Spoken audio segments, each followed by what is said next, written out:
we stopped at looking at the purpose and mission of an organization. What do we understand by the term purpose?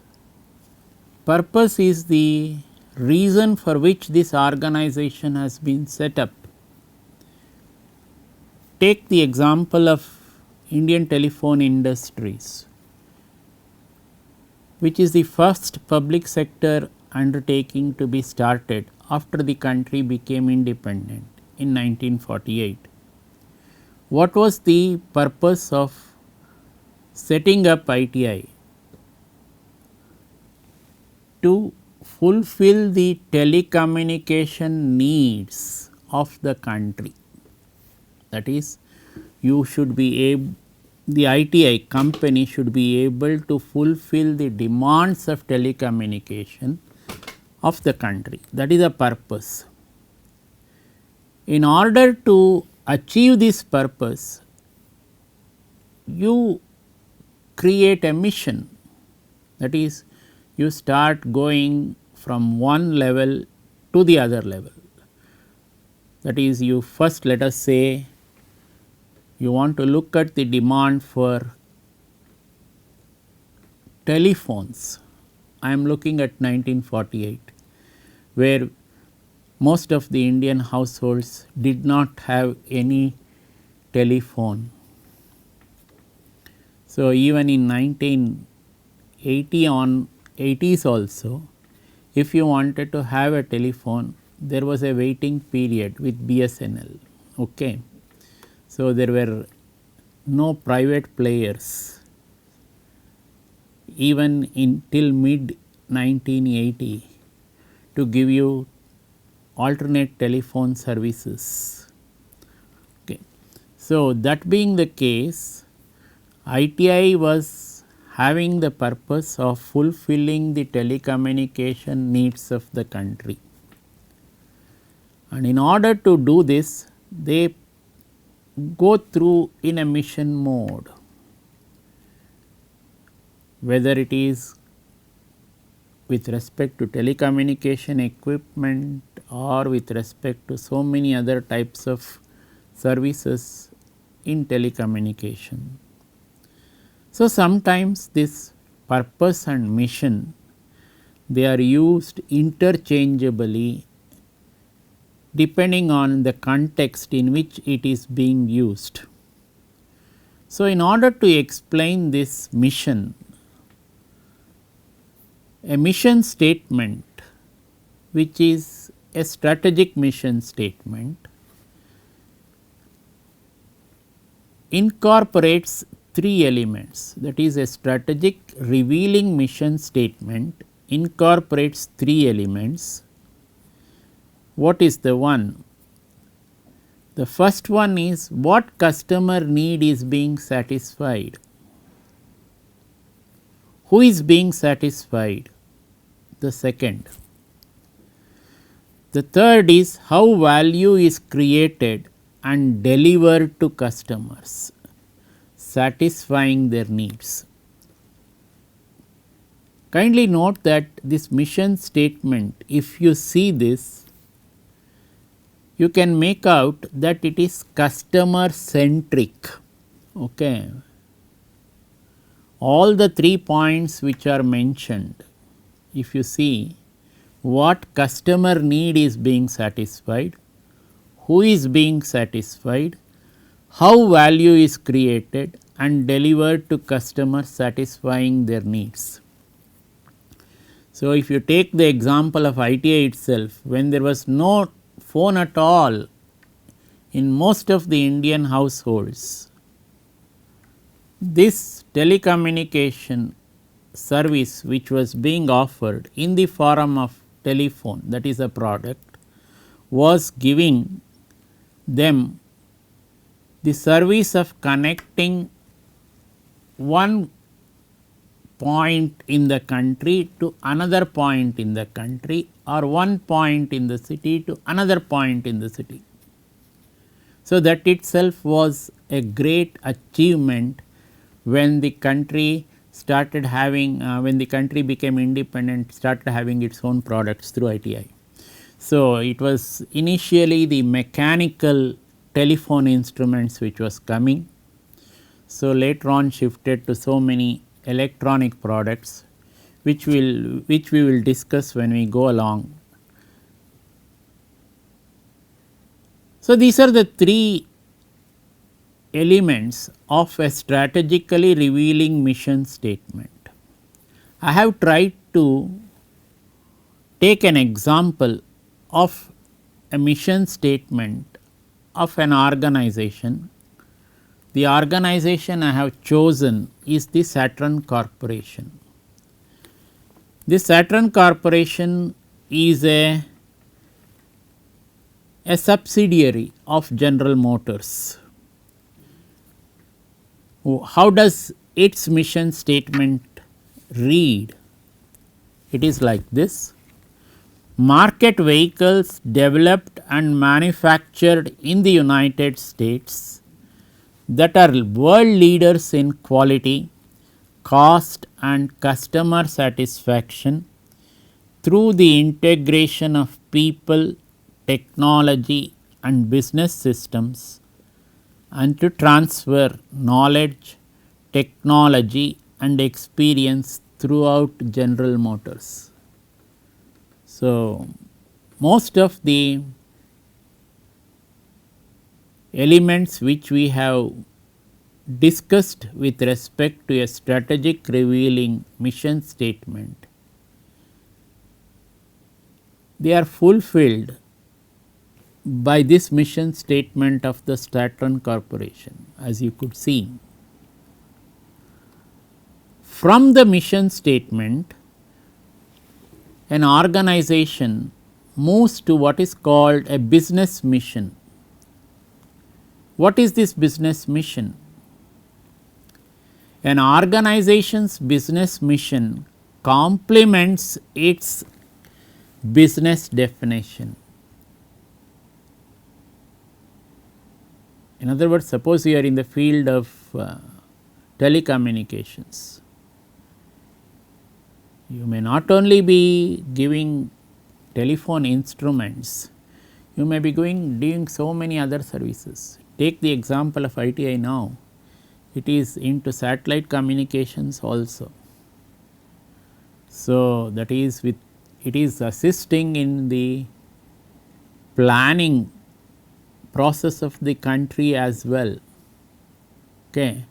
So much of data which is coming, which is getting collected at the nodal level, that is at the village level, it comes to the taluk level, then comes to the district level, then comes to the state capital level, moves to the national capital level.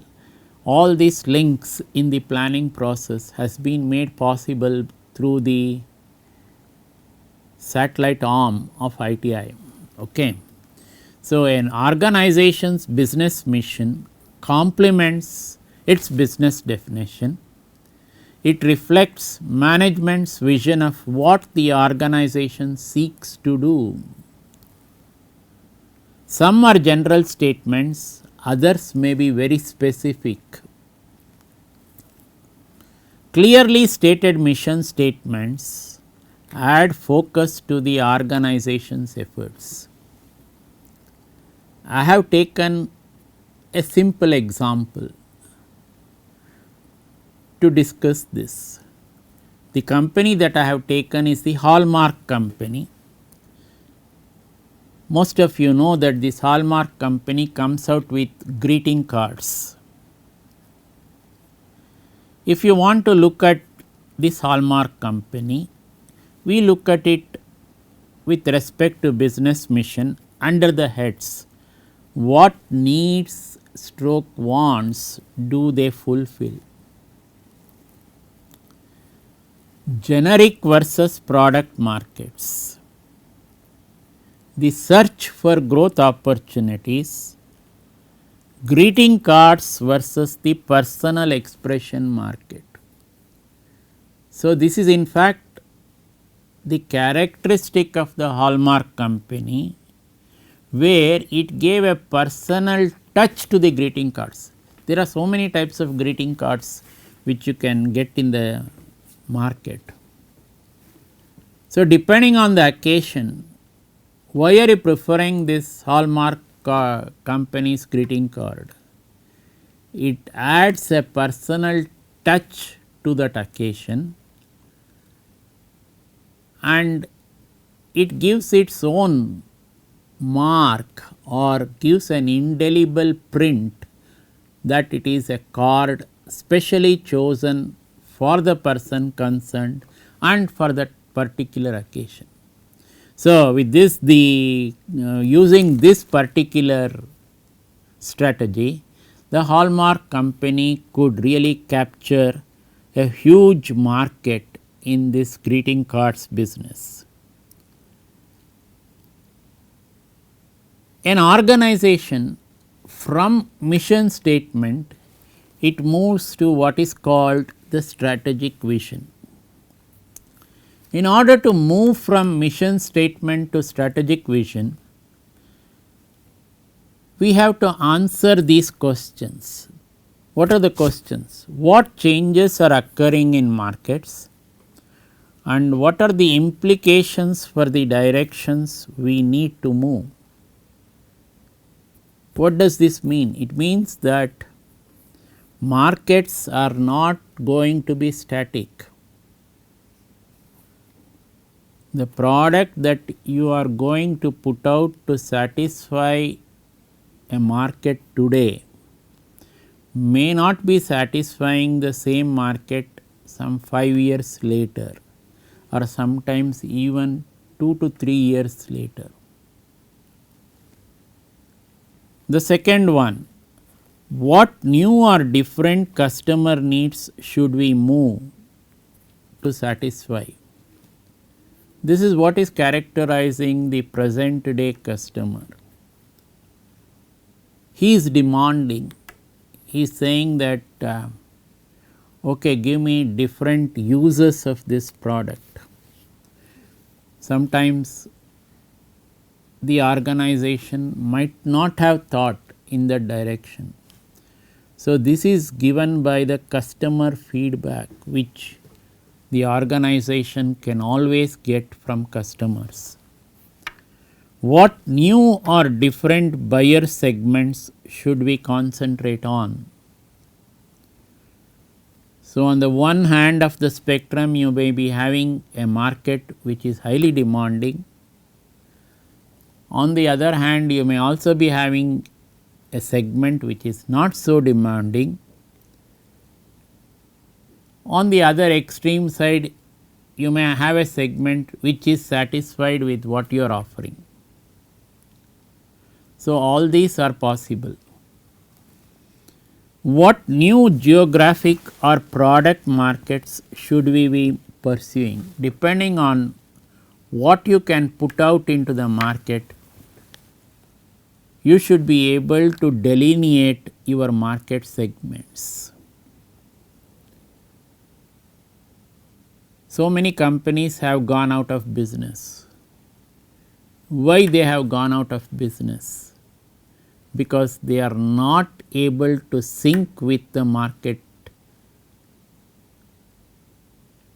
changes which are occurring so rapidly. If you look at our own country, the market changes which are occurring after the liberalization process, especially after 2010 onwards, have been extremely drastic. Okay. So, an organization requires to be on its toes to fulfill these needs of different product segments, different geographic areas within the same country. Then what should the company's business makeup look like in 5 years? This is where, when I said the corporate planning process used to look at 5 years. Now, when you are looking at strategic vision, you can have that 5 year slot, but you must be prepared to look at a time horizon less than 5 years. what kind of company should we be trying to become? That is, in other words, what is happening in the present day setup? The present day setup, you find that organizations have to keep in sync with the changing markets. So, you cannot really look at strategy without markets. So, they are highly linked together. So, strategy has to be linked to markets, and when you are linking it to markets, your mission statement to strategic vision, how do you come out with it, becomes quite important. In order to do this, an organization comes out with goals. These goals, why are they required for the organization? The goals are required for an organization to legitimize its business. So, they not only legitimize the organization, they identify the inter-organizational relationships, they have a PR value, that is public relations value. It helps in image building with suppliers, customers, public policy makers and the government. A well specified goal also helps in coordination of multiplicity of tasks, managing of conflicts, setting up standards of performance, and it acts like a motivator for the employees in the organization.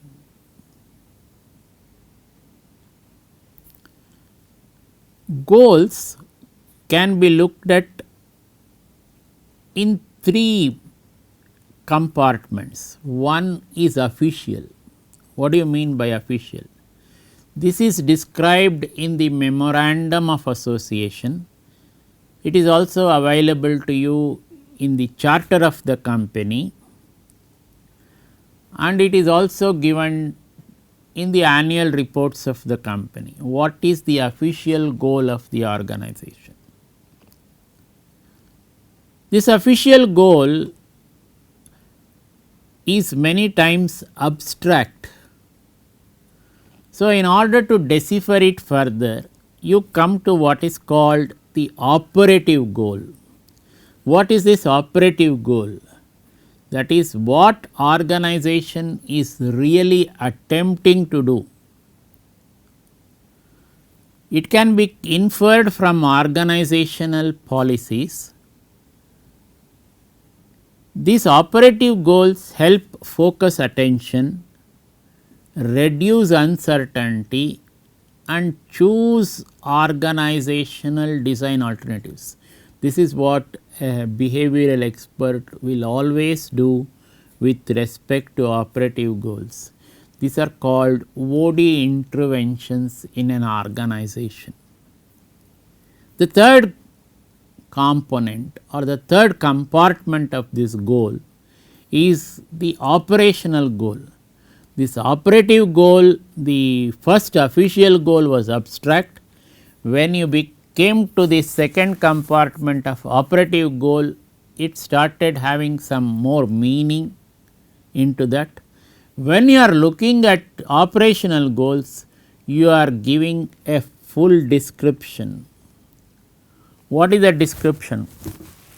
This is used by supervisory personnel or managers to influence the behavior of subordinates and measure their performance.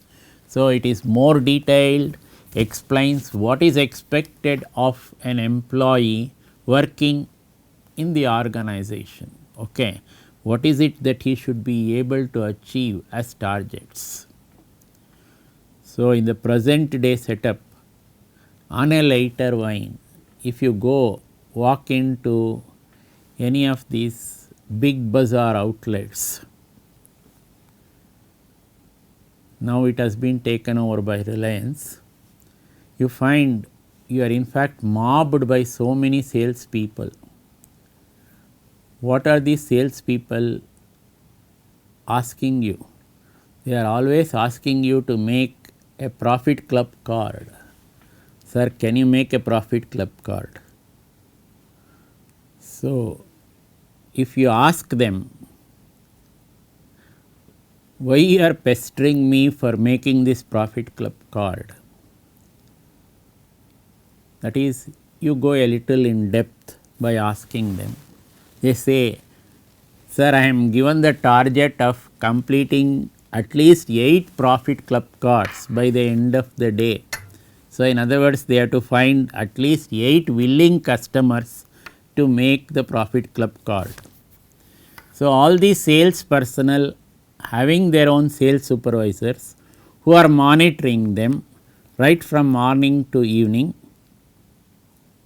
At the end of the day, whether it is 6 o'clock or 7 o'clock, they ask them how many profit club cards were you able to make. Suppose the person were to say, I could make only 5 or 6. They will say work for 2 hours more, that is till 8:30 or 9 o'clock, till the shop closes, find out whether you can get the 8 number. So, in other words, what is this?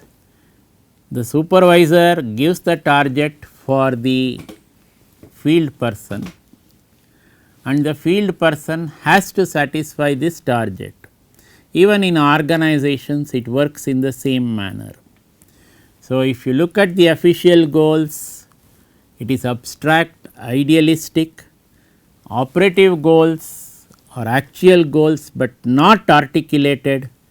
The operational goals are detailed and measurable. So, there is a wonderful book on these policies. This book is by this gentleman George Steiner. I have taken out this pyramid from his book only. This is pyramid of business policies, top management planning. So, he looks at policies under these heads. One is major policy, that is the line of business or the code of ethics. The secondary policy with respect to geographical area, major cost, products. So, whether you want to confine yourself to the state or number of states or the entire country or move into international markets, everything comes in the secondary policies. The functional policies, that is marketing, production, etc. Then the procedures and standard operating plans, that is with respect to customer orders, servicing. Then the rules, that is the delay of payment, checks, security, etc. All this coming under this. So, in order to really look at this pyramid of business policies,